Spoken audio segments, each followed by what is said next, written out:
All right, guys. Welcome to week 11. As you can see, the lighting's a little bit different. I actually got a selfie ring light. Trying to up my game a little bit. Still look like shit because I'm a Jets fan, and I fucking hate my life at this point. Props. Joe Biden won, despite Donald Trump saying he didn't. You know, I think we can all agree on that fact. Unless you're, a Trump person who, for some reason, thinks that Trump didn't lose. I'm here to tell you that he very clearly did, by a lot. Last week obviously was a busy week for a lot of us. I had a lot of stuff going on at work and a lot of personal life things going on, so sorry I didn't make a video last week, Con. Again, hopefully, I hope you appreciate that I got the ring light, and I'm trying to step up my game here, so we'll see. Maybe I need to get a new camera.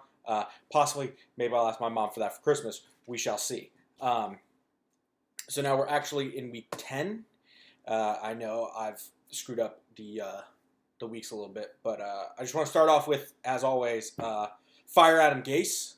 I don't know why the NFL put the Jets and the Patriots on a Monday night primetime game, but how do you blow up a 10-point lead in said game? And then why don't you try to freeze the kicker? You got one timeout with 3 seconds left. Fucking try to freeze the kicker. I don't fucking know, Adam Gase. Why could my cousins, who just started playing football the last couple of years, why couldn't they call a better game than Adam Gase? I don't know. I don't know why the Jets haven't fired him at this point, but, I guess that's how we're going here. But on a related note, Jenna, and Pat, Patriots fans, continue to take solace in the fact that, the refs are still on the Patriots' side.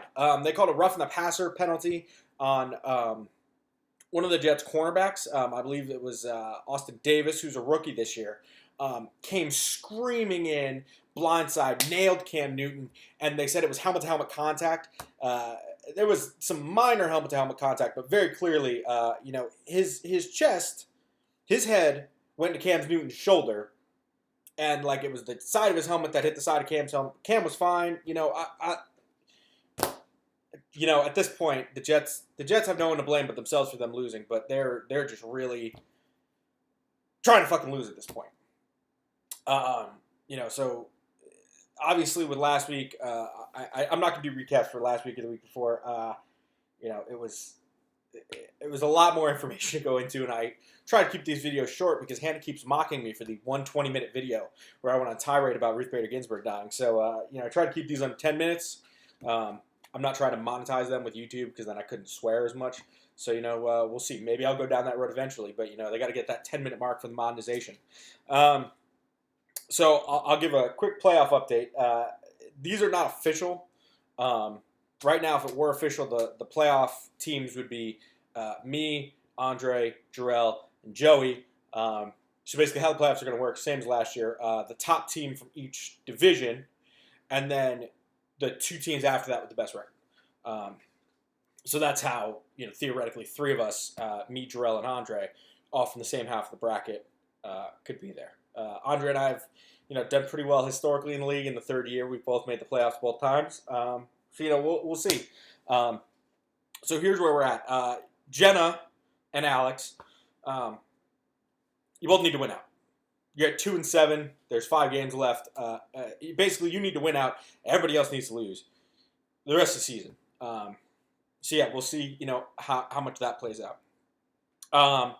Jack needs some help, but you can still make it. You're at 3-6. That, and again, it's because of how the brackets work and everything. But Jack is still pretty close, even at 3-6. Womack, Con, Pat, and LA, all pretty close there. They all need less help than Jack does. They're all at 4-5, but they need to produce wins, and they also need to beat the people in their conference. And unfortunately, the way the schedule works is, and I'll talk about it more later, a lot of people are playing each other. So if one wins, then the other's out, and it breaks down like that. Mo needs basically divisional wins against me in week 11, Jarrell in week 13, Womack week 14, and then losses from the rest of the division to get in. Even though he has the same record as Jarrell, Andre, and I, he has a 3-3 divisional record. So he's at 6-3 overall, 3-3 in the division. he needs some help, but he realistically could do it. Jarrell, Andre, and I, it's likely going to come down to week 12 and 13. I play Jarrell week 12, Andre week 13. And, obviously, if Jarrell or Andre lose the next 2 weeks, and they're both divisional games, then they could both be out as well. We're all at 6-3, and we're at 4-2 in the division. So right now, I'm at the top, but again, that's because of the tiebreakers and point differentials and everything else. And I think I have wins over Andre and Jarrell, so that's why I'm ahead of them. Joey is basically in, provided he doesn't lose out. He's at 7-2 and 4-2 in the division. His division is a little bit more top and bottom.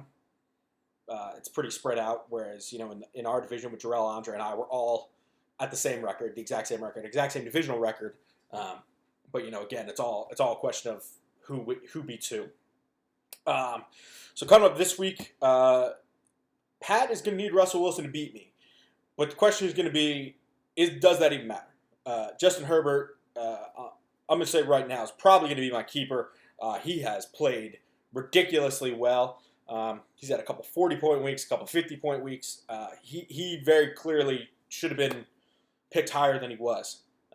He's been fantastic for the Chargers, and all because a doctor punctured Tyrod Taylor's lung with ridiculous incompetence, and now the Chargers, have this great quarterback. LA is projected to beat Andre, but I'm going to caveat that with the fact of if Brady chokes like he did last week, where the Saints won 38-3, Andre's got a shot.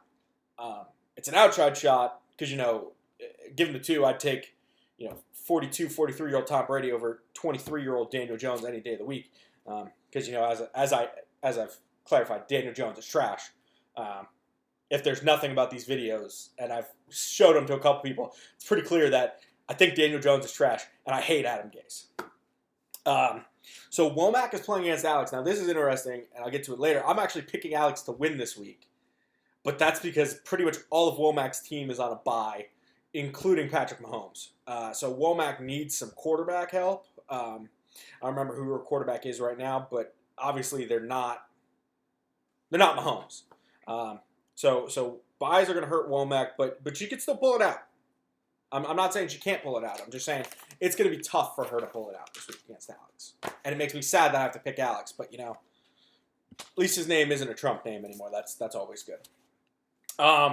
So Jenna, despite her protests, about how she's not a bye anymore and she's going to start taking it seriously and she's going to come back and win, still a bye week.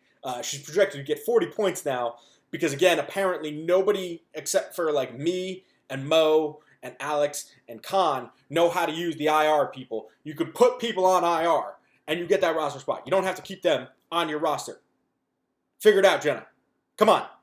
And then your team's on buys too. Jenna, please fix your team. I'm going to tag you in this. I'm going to text you the video.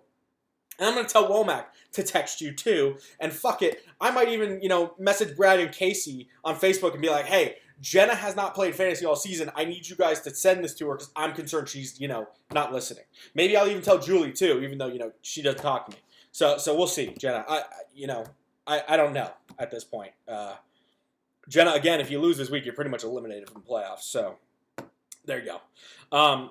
Joey is in for a tough week. Joey's projected to get 0.22 points more than Mo. But, again, the question is going to be, and I'm doing this because, Andre wanted to protest, will Nick Folk sink Mo like he sunk Andre? The last-minute field goal, which, again, I can't believe you have one timeout and 3 seconds left. They're kicking the game-winning field goal. You don't even try to ice the kicker. Come on, Adam Gase. Come on. At this point, he's just asking to be fired. He's the guy who's like, oh, I'm just not going to do my job. Just put me out to pasture. I want to be done. I don't get it. And obviously, Daniel Jones is still trash. So, that also hurt Andre. If Andre had a better quarterback, say Tua Tagovailoa, maybe Andre wins. Maybe. I don't know. I can't go back in time. I really wish I could. There are times I wish I could. Con and Jarrell is going to be a close game too. Again, that game doesn't matter as much because Con is in the other half of the bracket. Jarrell is in the division without Con, so it doesn't matter as much for the playoffs. It matters more, if he wins, if he loses for the points for, points against tiebreaker. And I think Josh Allen is going to be the difference in that game because Josh Allen has played great with the exception of 1 week against Seattle. So, we'll see. Commissioner's picks, I'm at 64% for the year. That's still pretty good. All right, that's still better than a coin flip. All right. So obviously I'm going to take me. I'm going to take LA. I'm going to take Alex because of the buys. Because Womack, I think you actually have a decent team. You just got put in a very tough half of the bracket. And we talk about how we want to see brackets next year and all that. We'll see. I don't know. Jack, I'm going to pick you because you're playing Jenna, and that's a buy unless Jenna decides she's going to miraculously, decide to play now. And I'm going to pick Joey, and then I'm going to pick Jarrell.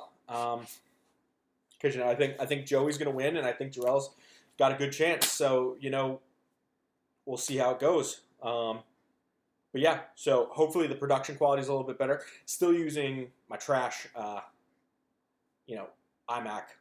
camera, but maybe I'll get a better camera. I don't know. Without the microphone this week because the microphone was upstairs, so I'm using the iMac mic. Hopefully, sound quality is still good, but we'll see. So, welcome to week 10. Sorry for no video last week again. I apologize. It's just, with the election and everything that, Biden won by a lot. Trump should accept that, and Republicans should accept that, and Mitch McConnell should, go on TV and say that Biden won because, even stupid fucking Boris Johnson went on TV, said that Biden won. He was in the House of Commons. It's actually a great video. You should watch it. He said, I had this great conversation with President-elect Joe Biden and, this and that. So, yeah. But, welcome to week 10, and, we'll see how the season shakes out, as we move into playoffs. Good luck, everyone.